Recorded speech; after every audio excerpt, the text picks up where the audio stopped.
sa inyo mga kagiliw. Ngayong gabi, gagawa tayo ng panibagong laruan mga kagiliw. So, yung gagawin na natin, hindi na ganito. Hindi na yung may bomba na ganito. Hindi na yung may denature mga kagiliw. So, ang gagawin naman natin ngayon mga kagiliw, ganito rin yung design niya mga kagiliw. Pero, di hangin na siya mga kagiliw. Yung pump niya yung gagamitin natin mga kagiliw.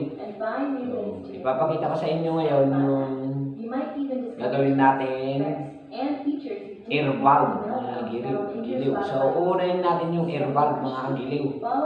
Tapos, sunod natin yung hammer. Tapos, yung tangke. Yung barrel. Yun, so pagsunod-sunod na natin yun mga kagiliw. So, umpisa na natin mga kagiliw.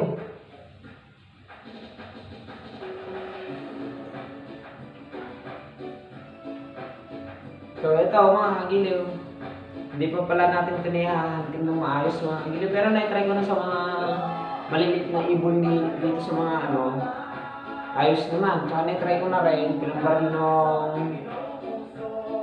kung tawagin dito sa amin yung tangad. So na-try ko na rin, nakakuha na rin tayo ng ganon. Maganda rin naman ang tama niya, umabot na sa accurate na scope niya, umabot na 25 meters mga kagiliw. So, maganda yung pagkakaset up ng scope natin mga kagiliw. Yan.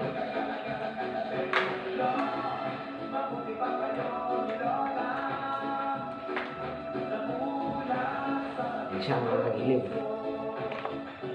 Yung mga kagiliw, shout out kay Jonathan Nagari from Nagilian, Isabela. Yun. So, mga kagiliw, umpisa na natin nang matapos na.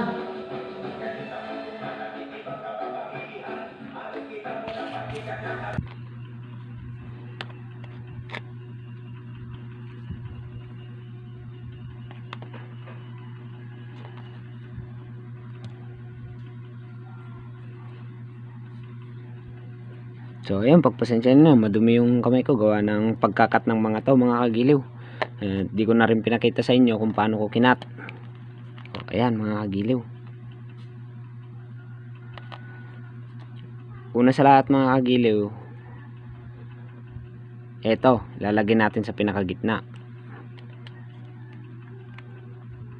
Yan, pag ganyan siya mga kagiliw. Yung rubber dito.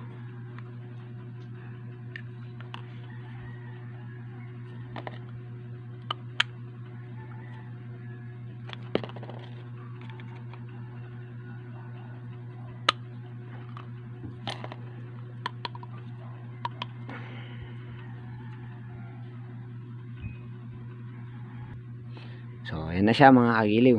Ayan. Ilagay na natin. So, sunod natin to mga kagiliw. Yun nandito. Ito.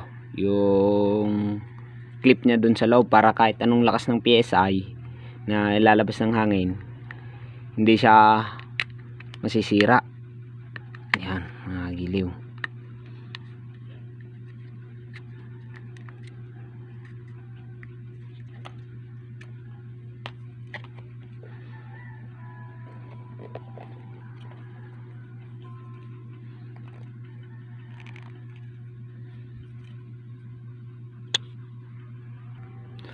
So ayan mga kagiliw, ito na yung ilagay na natin yung pinaka niya dun sa yung parang divider niya dito sa loob, tsaka yung stopper niya dito. Susunod nating ilalagay to mga kagiliw ay ito, yung para dito sa labas. Yan.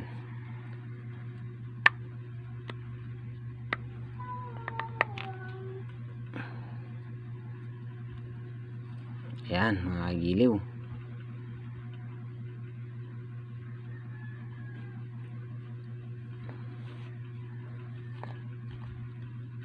Sunod mga kagiliw ay ito. Itong ano niya mga kagiliw, yung hindi siya rayos kundi yung ano ng payong, yung matibay mga kagiliw. Yan. Lagay natin, pasok natin dito mga kagiliw.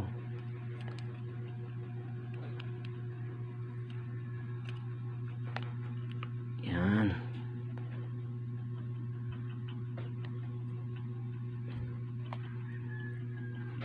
natin lagay ito mga kagiliw. So dalawa yung spring na gagamitin ko nga pala mga kagiliw, kasi yung spring na ano lang natin spring ng ballpen mga kagiliw. Yan, spring lang ng ballpen, kumbaga tulong lang niya para iano yung hangin.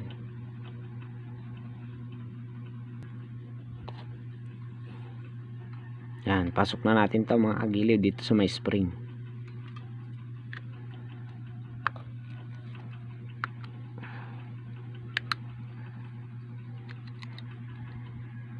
O ayan mga kagiliw, ito na yung kabuuan niya mga kagiliw, yung ginawa nating air valve.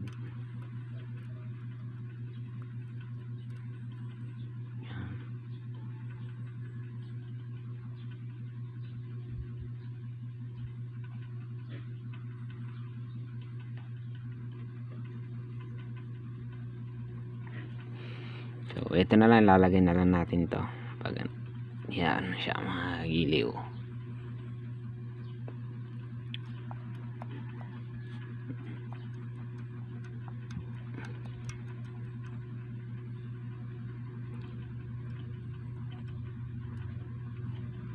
May spring siya sa likod at may spring din siya dito mga kagiliw. So ayan mga kagiliw, stay tuned lang sa susunod nating gagawin. Baka hammer naman yung gagawin natin mga kagiliw, yung hammer naman nito mga kagiliw.